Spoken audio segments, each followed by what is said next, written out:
Hello everyone, मैं हूं सचिन देव शर्मा। और अगर आप इस चैनल पे नए हैं तो आपको बता दूं कि इस चैनल पे आपको फिज़िक्स एंड केमिस्ट्री के हैंडमेड नोट्स, बहुत ही अच्छे हैंड रिटेन नोट्स जो हैं, जो कि मेरे खुद के बनाए हुए नोट्स हैं, वो आपको मिल जाएंगे। आप देख ही सकते हैं, ये जैसे क्लास 11th का चैप्टर 1 है, तो ऐसे ही आपको बाकी चैप्टर्स के भी मिल जाएंगे, 11th के भी और 12th के भी। तो अगर आपने चैनल सब्सक्राइब नहीं किया है तो आप चैनल सब्सक्राइब कर लेना और आप प्लेलिस्ट भी चेक कर सकते हैं। और वीडियो अगर आपको अच्छी लगे तो प्लीज़ कमेंट करके भी बताना वीडियो के एंड में। तो वीडियो स्टार्ट करते हैं। तो ये वीडियो है आपका केमिस्ट्री क्लास 11th का chapter 1 unit 1 some basic concepts of chemistry.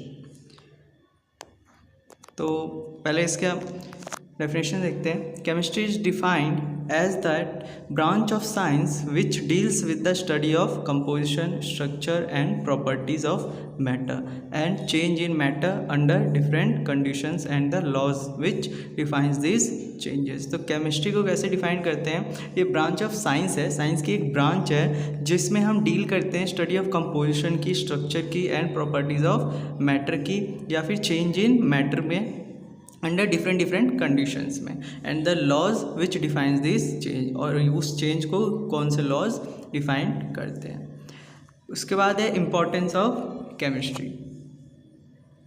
तो chemistry plays a very important role in our daily life, बहुत ही इंपॉर्टेंट रोल प्ले करता है। It has help us to meet all our requirements for a better life such as food, good health, comforts, etc. Some of the important applications of chemistry are given below. तो ये हमारे day to day life में बहुत ही important होता है और ये हमें डेली रिक्वायरमेंट से मीट करवाता है, मिलवाता है, जैसे फूड, अच्छी सेहत और कंफर्ट्स एक्सेट्रा से। तो कुछ इसके इंपॉर्टेंट एप्लीकेशंस हैं, जैसे सप्लाई ऑफ फूड। तो with increase in population the need for the overall amount of food has increased. तो जैसे जैसे पॉपुलेशन बढ़ रही है वैसे वैसे हमको क्या अमाउंट ऑफ फूड की रिक्वायरमेंट जो है वो भी इंक्रीज हो रही है। It has provided chemical fertilisers such as urea, calcium superphosphate, sodium nitrate etcetera which have increase the yield of crops and fields. तो हमें केमिस्ट्री क्या करता है? फर्टिलाइजर्स प्रोवाइड करता है, जिससे क्या होती है कि यील्ड क्रॉप की, मतलब खेती जो है और फ्रूट की, वो बढ़ जाती है। उसके बाद it had help to protect the crops from insects, ये कीड़े मकोड़ों से, बैक्टीरिया से भी बचाता है। फिर है the use of preservatives has help to preserve food products like jam, butter, आपके जो भी एक्सेट्रा जो पैक्ड फूड होते हैं उसको क्या प्रिजर्वेटिव्स क्या करते हैं? वो फूड को प्रिजर्व करके रखते हैं लंबे टाइम तक, उसमें भी आपका केमिस्ट्री हेल्प करता है। फिर it has given methods to test the presence of adulterants thereby ensuring the supply to pure food stuffs. और ये डिफरेंट टेस्ट मेथड से भी आपका प्योरिटी फूड का टेस्ट करता है जो आपको सप्लाई की जा रही है। फिर आपका contribution to better health and sanitation. तो सैनिटेशन और बेटर हेल्थ में इसका क्या कंट्रीब्यूशन है? It has provided mankind with a large number of life saving drugs, बहुत ही लार्ज नंबर ऑफ, मतलब ड्रग्स, मतलब दवाइयों से, यहाँ मेडिसिन से, वो प्रोवाइड करके ये क्या है, इन ह्यूमंस को डिफरेंट बीमारियों से बचाता है। Discovery of anaesthetic has made surgical operations more and more successful. Anaesthetic की वजह से सर्जिकल ऑपरेशन क्या है, वो सक्सेसफुल होते हैं। Synthetic vitamins and tonics have contributed significantly towards better health, और सिंथेटिक विटामिन्स और टॉनिक्स जो होते हैं उससे बेटर हेल्थ भी होती है। उसके बाद है increase in comforts, pleasure and luxurious. अब इसमें कंफर्ट जो हमारे इंक्रीज़ हुए हैं हमारे रहन सहन में, उसके बारे में देखते हैं। तो सिंथेटिक फाइबर्स, क्लोथ जो होते हैं, building materials, supply of metals, articles of domestic use, घर के यूज़ वाले, और एंटरटेनमेंट। फिर है नेचर ऑफ मैटर। तो आपको मैटर पता ही होगा, matter is anything which have mass and that occupies space and the presence of which can be felt by any one और मोर आवर 5 सेंसेस। तो मास मैटर क्या है? मैटर वो कोई भी चीज़ है जिसमें क्या है मास हो और वो जगह घेरता हो और उसको क्या हम फेल्ट कर सके, मतलब फील कर सके अपने 5 किसी भी सेंसेस से, किसी भी 5 में से किसी भी एक सेंसेस से उसे हम फील कर सके, वही क्या होता है आपका मैटर। फिर है आपका क्लासिफिकेशन ऑफ मैटर। तो there are 2 ways of classify matter. Matter को 2 तरीके से क्लासीफाई किया जा सकता है। आपका है जैसे फिजिकल क्लासिफिकेशन पहला। तो physical classification are those properties which can be measured और observed without changing the identity और the composition of the substance. तो फिजिकल प्रॉपर्टीज़ वो प्रॉपर्टीज़ होती है जिसको हम मेज़र या ऑब्जर्व कर सकते हैं बिना उसकी आइडेंटिटी या उसकी कंपोजिशन को चेंज किए बिना। जैसे कि आपका कलर हो गया, उसकी स्मेल हो गई, मेल्टिंग पॉइंट हो गया, एक्सेट्रा। सेकेंड होता है आपका केमिकल क्लासिफिकेशन। तो द मेजरमेंट और observation of chemical properties require a chemical change to occur. तो इसके मेजरमेंट और ऑब्जर्वेशन के लिए क्या चाहिए होता है, हमें एक केमिकल चेंज होना दिखना चाहिए, तभी क्या होता है केमिकल क्लासिफिकेशन हम कर सकते हैं। किसी भी सब्सटेंस में केमिकल चेंज होना चाहिए तभी हमें पता चलेगा कि इसमें केमिकल चेंज हुआ है। जैसे आपका एसिडिटी, उसकी एसिडिटी बढ़ जाए या घट जाए, बेसिसिटी, उसमें कंबस्टिबिलिटी मतलब आग लगना वगैरह, ये सब क्या है उसके केमिकल क्लासिफिकेशन। तो यहाँ पे हम देखते हैं चार्ट। जैसे मैटर है, मैटर को 2 तरीक़ों से क्लासीफाई करते हैं, फिजिकल क्लासिफिकेशन और केमिकल क्लासिफिकेशन। आपका फिजिकल जो है वो सॉलिड, लिक्विड, गैसेस के फॉर्म में है, और केमिकल क्लासिफिकेशन क्या है आपका होमोजीनियस और हेट्रोजीनियस भी होते हैं, और ये आपके प्योर सब्सटेंस और मिक्सचर में डिवाइड किए गए हैं। फिर प्योर सब्सटेंस में आपका एलिमेंट और कंपाउंड होता है, और मिक्सचर में आपका होमोजीनियस और हेट्रोजीनियस सॉल्यूशंस होते हैं। और आपका कंपाउंड में भी इनऑर्गेनिक कंपाउंड होता है और ऑर्गेनिक कंपाउंड होता है। तो हम पहले देखते हैं फिजिकल क्लासिफिकेशन में सॉलिड, लिक्विड और गैस को। तो सॉलिड आपको पता ही है, in solid these particles are tightly held together very close to each other and solids have definite volume and definite shape. तो इसमें क्या होता है, पार्टिकल्स जो है बहुत ही टाइटली एक दूसरे को पकड़े रहे होते हैं, और जो सॉलिड है उसका क्या होता है डेफिनेट एक फिक्स वॉल्यूम होता है और फिक्स शेप होता है। उसके बाद होता है liquid. In liquid, the particles are close to each other, but they can move around. ठीक है, तो पार्टिकल्स जो है वो एक दूसरे के करीब तो होते हैं लेकिन वो इतना टाइटली हेल्ड नहीं होते हैं, वो एक मूव कर सकते हैं। Liquid have definite volume but do not have fix shape. तो इसका डेफिनेट वॉल्यूम होता है लेकिन उसका फिक्स शेप नहीं होता। गैस। तो in gas the particles are very far to each other. इसमें क्या होता है, पार्टिकल बहुत ही दूर दूर होते हैं एक दूसरे से, and move freely and fast, और वो फ्री और फास्ट मूव कर सकते हैं। Gases have neither definite volume nor definite shape, और इसका ना ही तो डेफिनेट वॉल्यूम होता है और ना ही डेफिनेट शेप होता है। फिर आते हैं एलिमेंट। तो एलिमेंट क्या है, it is defined as a pure substance. ठीक है, it is defined as a pure substance that contains only one kind of particles. These particles may be atoms और मॉलिक्यूल्स। तो ये क्या है, ये एक प्योर सब्सटेंस होता है जिसमें सिर्फ एक ही तरीके का पार्टिकल कंटेन होता है। दीज पार्टिकल, ये तो मॉलिक्यूल भी हो सकते हैं और एटम्स भी हो सकते हैं। तो ये किसी एक ही चीज़, पूरा जो सब्सटेंस होता है वो एक ही पार्टिकल से बना होता है। फिर है आपका कंपाउंड्स। तो a compound is a pure substance. A compound is a pure substances containing 2 or more elements, ठीक है, containing 2 or more elements combined together in a fixed ratio। और ये क्या होते हैं, प्योर सब्सटेंस होते हैं, लेकिन ये क्या होते हैं, 2 और 2 से ज़्यादा एलिमेंट्स से कंबाइन होते हैं, और वो भी फिक्स्ड रेशियो में। जैसे आपका एग्जांपल वाटर लेते हैं। वाटर क्या है, हाइड्रोजन और ऑक्सीजन का कंपाउंड है, तो इसका जो रेशियो होता है 1:8 वो फिक्स होता है बाई मास। तो ये क्या होता है आपका कंपाउंड। तो दोस्तों आपको होप कि समझ में आ रहा होगा, तो आप नीचे कमेंट भी कर सकते हैं। साथ ही साथ अगर आपको कमेंट मतलब कुछ समझ में ना आ रहा हो, और वीडियो लाइक कर देना।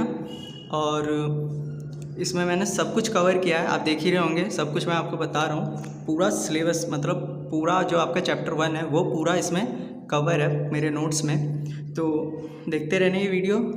तो अब बात करते हैं मिक्सचर्स की। अब material containing two or more substances in any proportion is called a mixture. ठीक है, तो a material containing two or more substances, दो और दो से ज़्यादा सब्सटेंस कंटेन होता है इसमें in any proportion, इसमें कोई फिक्स प्रोपोर्शन नहीं है, किसी भी प्रोपोर्शन में होता है तो वो क्या कहलाता है? मिक्सचर। मिक्सचर क्या है? आपके दो टाइप्स के होते हैं, होमोजीनियस और हेट्रोजीनियस। आपको पता होगा होमोजीनियस क्या होता है? In a homogeneous mixture its component is completely mixed with each other and its composition is uniform throughout. तो इसमें क्या होता है कि जो उसके कंपोनेंट होते हैं मिक्सचर के, वो क्या होता है? कम्प्लीटली एक दूसरे में मिक्स हो जाते हैं, और उसका जो कंपोजिशन होता है वो भी क्या होता है? यूनिफॉर्म होता है। फिर है हेट्रोजीनियस मिक्सचर। तो हेट्रोजीनियस क्या है? In this the components are not mixed completely and sometimes it can observed by naked eyes। ठीक है, तो इसमें क्या होता है? जो कंपाउंड है, जो आपका कंपोनेंट है, उसका जो मिक्सचर है वो क्या होता है? कम्प्लीटली मिक्स नहीं हुआ रहता है। इसमें क्या होता है कि हम इसको अपनी खुली आंखों से भी देख सकते हैं, अपनी आंखों से भी कभी कभी देख सकते हैं। जैसे आपका mixture of sugar and salt हो गया, या ग्रेन्स हो गया, या पल्सेस हो गया। अगर आप शुगर या सॉल्ट का मिक्सचर ले तो उसमें क्या होगा कि उसका कंपोजिशन क्या होगा? यूनिफॉर्म नहीं होगा थ्रू आउट, तो उसको आप देख सकेंगे कुछ टाइम के बाद। और ग्रेन्स अगर आप उसमें डाल दें या पल्सेस डाल दें तो वो क्या होगा? ये आपका हेट्रोजीनियस मिक्सचर का एग्जाम्पल होगा। फिर है आपका एटम्स। तो एटम्स क्या होते हैं? It is a tiny particles of an element whose further division can not be possible. तो दोस्तों इसमें मैं सभी डेफिनेशन दिखा रहा हूँ, ठीक है, इसमें कुछ भी स्किप नहीं होगा। अगर कुछ हो भी तो आप मुझे कमेंट डाउन कर देना नीचे। देखिए एक एक करके मैंने सारे डेफिनेशन आपको इसमें प्रोवाइड किए हुए हैं, तो ये आपका वाईवा के टाइम में बहुत हेल्पफुल है, और ये आपका एज अ नोट्स भी बहुत ही हेल्पफुल है। आपको एनसीईआरटी पढ़ने की मेरे ख्याल से तो कोई ज़रूरत ही नहीं पड़ेगी। तो देखिए एटम्स क्या है? टाइनी पार्टिकल्स होते हैं किसी भी एलिमेंट के जिसका फर्दर डिवीज़न आप नहीं कर सकते, ठीक है। इतना छोटा पार्टिकल जिसका और डिवीज़न नहीं हो सकता, वो क्या कहलाता है? एटम्स। तो molecules are the group of atoms which are tightly held together chemically bonded together by a chemical reaction. तो मॉलिक्यूल्स क्या होते हैं? वो ग्रुप ऑफ एटम होते हैं जो क्या होते हैं? एक दूसरे से टाइटली जुड़े हुए होते हैं, या तो केमिकल बॉन्ड से या फिर केमिकल रिएक्शन से। फिर है आपका मॉलिक्यूल्स ऑफ एलिमेंट्स, ठीक है। ये दो कैटेगरी के होते हैं मॉलिक्यूल्स। तो पहला है आपका मॉलिक्यूल्स ऑफ एलिमेंट्स। तो they are made up of only one kind of atoms, ठीक है। ये सिर्फ एक काइंड ऑफ एटम से बने होते हैं। They are called homo atomic और होमो न्यूक्लियर, ठीक है। तो ये क्या होते हैं? होमो एटॉमिक कहलाते हैं या होमो न्यूक्लियर, जो सिर्फ एक ही तरीके के एटम से बने होते हैं, जैसे कि H2O2 N2, ये क्या है? एक ही तरीके का एटम से बने होते हैं सब। तो उसके बाद है आपका मॉलिक्यूल्स ऑफ कंपाउंड्स। तो they are made up of atoms of different elements and hence are called heteroatomic और हेट्रोन्यूक्लियर मॉलिक्यूल्स। ये क्या होते हैं? ये आपके डिफरेंट एलिमेंट्स से बने होते हैं, इसीलिए इनको क्या कहा जाता है? हेट्रोएटॉमिक या फिर हेट्रोन्यूक्लियर मॉलिक्यूल्स। तो इसका एग्जांपल जैसे HCl हो गया, हाइड्रोक्लोरिक एसिड, या फिर वाटर हो गया, एक्सेट्रा। तो अब है आपकी फिजिकल क्वांटिटीज़। फिजिकल क्वांटिटीज़ की बात करते हैं। तो all such quantities which are come across during our scientific studies are called physical quantities, ठीक है। तो जितनी भी क्वांटिटीज़ जो हम पढ़ते हैं अपनी साइंटिफिक स्टडीज़ के दौरान, वो क्या कहलाती है? Physical quantities. The international system of units, SI unit जिसे कहते हैं, वो देखिए, the unit is a tool required for measurement of physical quantity. तो यूनिट क्या होता है? एक टूल होता है जिससे हम फिजिकल क्वांटिटी को मेज़र करते हैं। तो बेसिक फिजिकल क्वांटिटीज़ देखते हैं। 7 होती है, आपको पता होगा। ये 7 क्या क्या है? ये देखिए, पहला है length, mass, time, electric current, thermodynamic, temperature, amount of substance और ल्यूमिनियस इंटेंसिटी। इसके सिंबल भी लिखे हुए हैं और SI यूनिट भी लिखी हुई है और उसका SI यूनिट का सिंबल भी लिखा हुआ है। तो ये आपकी फिजिकल 7 क्वांटिटी होती है। जैसे लेंथ का आपका SI यूनिट मीटर होता है, मास का किलोग्राम, टाइम का सेकेंड, इलेक्ट्रिक करंट का एम्पेयर, टेम्परेचर का केल्विन, अमाउंट ऑफ सब्सटेंस का मोल और ल्यूमिनियस इंटेंसिटी का कैंडेला। तो ये आपका फिजिकल क्वांटिटीज़ है सारी। यहाँ पे कुछ prefix used in SI units है, ये आपको जैसे पता होने चाहिए कि सेंटी अगर आपका है तो क्या होता है मल्टीपल्स में, 10 की मल्टीपल्स की बात कर रहा हूँ मैं। आपका माइक्रो है तो क्या होता है, आपका नैनो है तो क्या होता है, उसके सिंबल क्या होते हैं। तो ये देखिए ये दिखा रखा है, जैसे 10 की पावर -1 है वो क्या होता है डेकी, जिसे स्मॉल डी से डिनोट करते हैं। वैसे आपका 10 की पावर -12 होता है वो पी को होता है, स्मॉल पी से डिनोट करते हैं इसे, सिंबल जो होता है उसका। वैसे आपका मेगा 10 की पावर 6 होता है, हेक्टो 10 की पावर 2 होता है। तो ये सब क्या है, कुछ प्रीफिक्स एसआई यूनिट्स के हैं मल्टीपल्स ऑफ 10 के, जो आपको यूज़ आने वाले हैं 11th में भी और 12th में। तो अब है आपका mass and weight. The mass of a substance is the amount of matter present in it. ठीक है, तो मास क्या होता है, कितना अमाउंट ऑफ मैटर एक सब्सटेंस में प्रेजेंट है। While weight is the force exerted by gravity. ठीक है, तो आपका मास और वेट में डिफरेंस शायद आपको पता होगा, नहीं पता तो देखिए। मास क्या होता है कि किसी सब्सटेंस के अंदर कितना अमाउंट ऑफ मैटर प्रेजेंट है। मैटर मैंने बता दिया था, anything which occupies space and have मास। ठीक है, तो मास किसी भी सब्सटेंस का क्या होता है जिसके अंदर मैटर कितना प्रेजेंट है। और वेट क्या होता है, वेट जो होता है वो होता है कि कितना ग्रेविटी जो है फोर्स उस पर एक्सर्ट कर रही है, कितना लगा रही है किसी भी ऑब्जेक्ट पे। ग्रेविटी अपना फोर्स, वही क्या होता है उसका वेट होता है। तो ये दोनों के बीच में डिफरेंस है। The mass of a substance is constant. Mass क्या होता है, कांस्टेंट होता है। क्यों, क्योंकि अमाउंट ऑफ मैटर जो होता है वो तो हमेशा कांस्टेंट ही रहेगा किसी भी सब्सटेंस के अंदर। Whereas its weight may vary from one place to another due to change in gravity. और वेट जो होता है वो जैसे जैसे आप अर्थ के डिफरेंट लोकेशंस पे जाएंगे वैसे वैसे आपका क्या होता है, ग्रेविटी का थोड़ा सा फोर्स जो है वो कम होता है। उसी की वजह से आपका क्या होगा, वेट भी वेरी करेगा डिफरेंट प्लेसेस पे। फिर आपका डेंसिटी। तो density of substance is it's amount of mass per unit volume. ठीक है, और इसकी एसआई यूनिट क्या होती है, वो है आपका किलोग्राम पर मीटर क्यूब। टेम्परेचर, तो there are 3 common scales of measure temperature. पता होगा आपको क्या कौन कौन सी होती है, डिग्री सेल्सियस, डिग्री फ़ारेनहाइट और केल्विन। केल्विन क्या होती है, ये एसआई यूनिट होती है। तो फ़ारेनहाइट क्या होता है स्केल, वो 32 से 212 डिग्री तक होता है फ़ारेनहाइट। जैसे आपको पता होगा कि डिग्री सेल्सियस कहाँ से कहाँ तक होता है, 0 से 100 डिग्री तक। वैसे जो ये आपका फ़ारेनहाइट है वो 32 से 212 डिग्री तक होता है। और the temperature of 2 scales are related to each other by following relation. और दोनों डिग्री सेल्सियस और डिग्री फ़ारेनहाइट के बीच का ये रिलेशन होता है, देखिए आप। और केल्विन और सेल्सियस के बीच का ये रिलेशन होता है, ये आपको पता होगा। Kelvin equal two degree Celsius plus 273.15 होता है। एक्यूरेसी क्या होता है, तो accuracy the closeness of measured value of the quantity with the true value is called accuracy. तो जो ट्रू वैल्यू है, ठीक है, कोई भी ट्रू वैल्यू है उससे कितना क्लोज है कोई भी मेजर्ड वैल्यू, ठीक है, वही क्या कहलाती है, उसकी एक्यूरेसी कहलाती है। प्रिसीजन क्या कहलाता है, तो if the values of different measurements are close to each other and hence close to their average value the measurement is said to be precise. ठीक है, तो अगर आपने डिफरेंट मेजरमेंट्स लिए हैं और वो क्या है एक दूसरे के काफ़ी करीब है, ठीक है, बहुत ही करीब है मेजरमेंट, और उसका जो एवरेज है वो भी क्या है उसके काफ़ी करीब है मेजरमेंट के, तो वो क्या कहलाता है, वो प्रिसीजन कहलाता है, प्रिसाइज कहलाता है। फिर आपका सिग्निफिकेंट फिगर, तो the meaningful digit in the value of physical quantity और in a number are called significant figure. तो जो मीनिंगफुल डिजिट्स होती है, ठीक है, मीनिंगफुल, अभी मैं इसके एग्जांपल्स भी दूंगा।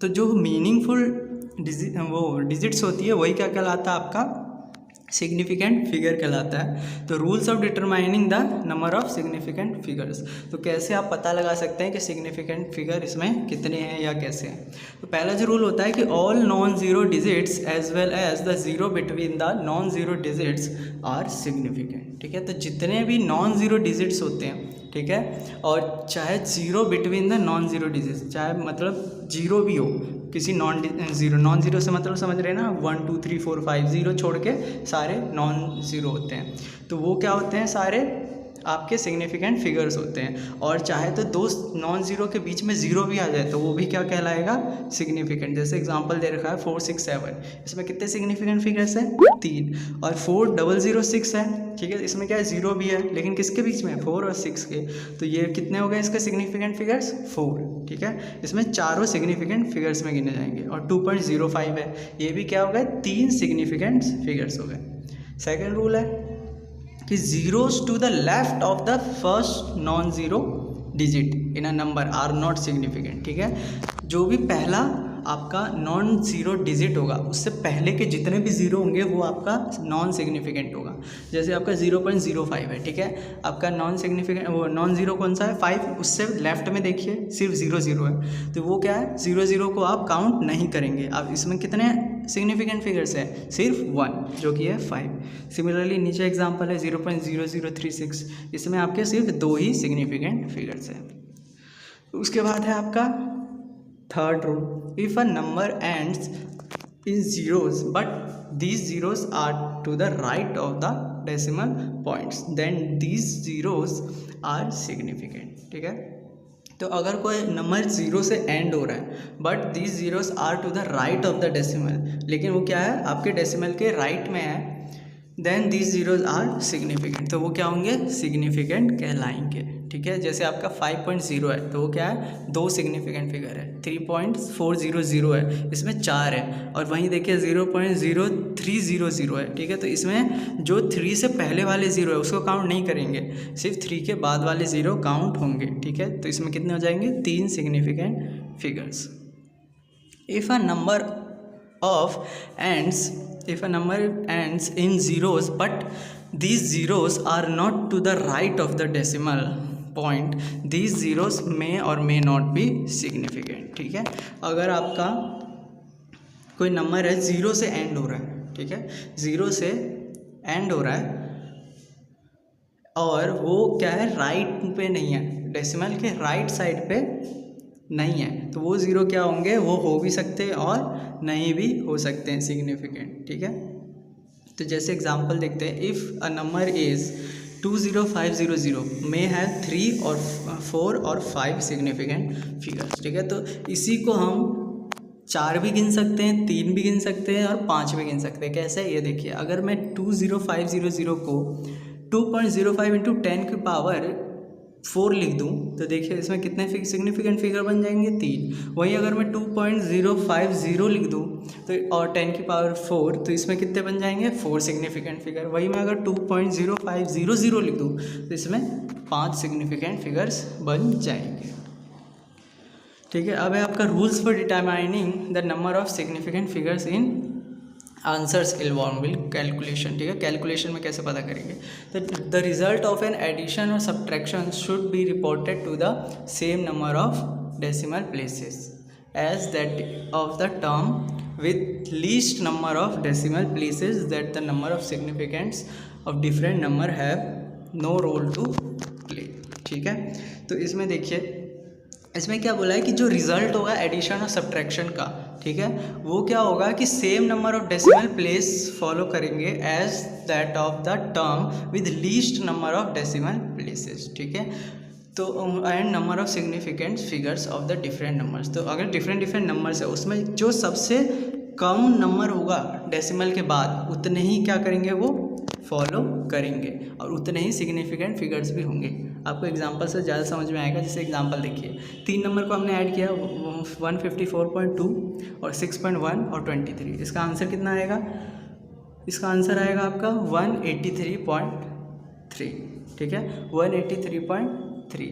तो इसमें देखिए, इसमें आपका जो रिपोर्टेड सम होगा वो कितना होगा, 183 होगा, ठीक है। इसमें आपका जो सम होगा वो कितना होगा, 183। और जो आपका सेकेंड है देखिए, सब्सट्रैक्शन जो है, सब्ट्रैक्शन वो क्या 18.4215 और उसको माइनस कर रहे हैं उसमें से 6.01, इसका आंसर कितना आएगा 12.4115। तो ये देखिए इसका जो डिफरेंस होगा वो कितना आएगा 12.41, ठीक है। इसका 12.41 क्यों आएगा, क्योंकि इसमें जो दोनों नंबर हमने सब्ट्रैक्ट किए थे उसमें सबसे कम डेसिमल के बाद किस में डिजिट्स है, वो है आपके 6.01 में। कितने हैं, 2 डिजिट, इसलिए जो इसका आंसर आया वो भी 2 ही डेसिमल डिजिट तक आया है। ठीक है, फिर आपका है second rule, the result of multiplication और division should be reported to the same number of significant figures as is processed by the least precise term used in the calculation. ठीक है, तो इसमें क्या है कि जब 2 नंबर को हम डिवाइड या मल्टीप्लाई करेंगे तो उतने ही प्रिसीजन तक लेंगे जितना सबसे कम जो होगा सिग्निफिकेंट फिगर वाला आपका डिजिट होगा। ठीक है, मतलब जो नंबर होगा, जैसे आप ये 2 नंबर को मल्टीप्लाई करेंगे, आंसर आएगा 112.1156। तो इसमें देखिए सबसे ऊपर जो हमने मल्टीप्लाई किया उसमें सबसे कम सिग्निफिकेंट फिगर्स किस में है, 2.8 में। कितने हैं, 2। तो इसका जो प्रोडक्ट आंसर आएगा वो भी कितना आएगा, 1 2। तो इसमें सिर्फ 2 ही सिग्निफिकेंट फिगर्स होंगे आंसर में। सेम डिवीज़न का भी रूल है, सबसे कम कितना है, 0.46। ठीक है, तो उतने ही आपका क्या होंगे, आपका जो आंसर होगा वो भी 0.029 तक ही लिया जाएगा। फिर है आपका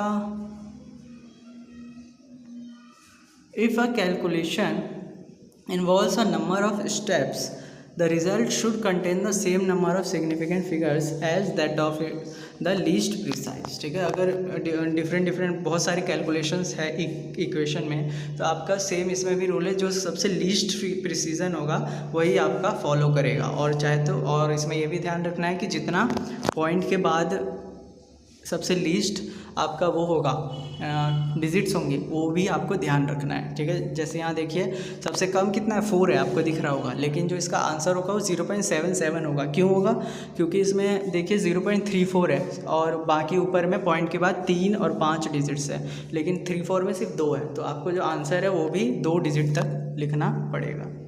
ठीक है, तो अब आते हैं लॉज ऑफ केमिकल कॉम्बिनेशंस पे। तो ये वीडियो काफ़ी लंबी हो गई, तो ये हम laws of chemical combination second part में करेंगे इसके। ठीक है, तो वीडियो होप कि आपको अभी तक समझ में आ रही होगी।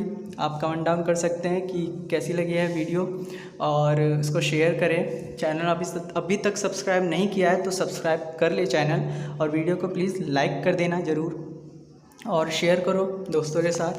और सेकेंड पार्ट इसका देखना मत भूलना, सेकेंड पार्ट भी मैं जल्दी अपलोड कर दूँगा। तो वीडियो देखने के लिए थैंक यू। अगली वीडियो में मिलते हैं, उसमें बात करेंगे लॉज ऑफ केमिकल कॉम्बिनेशंस की।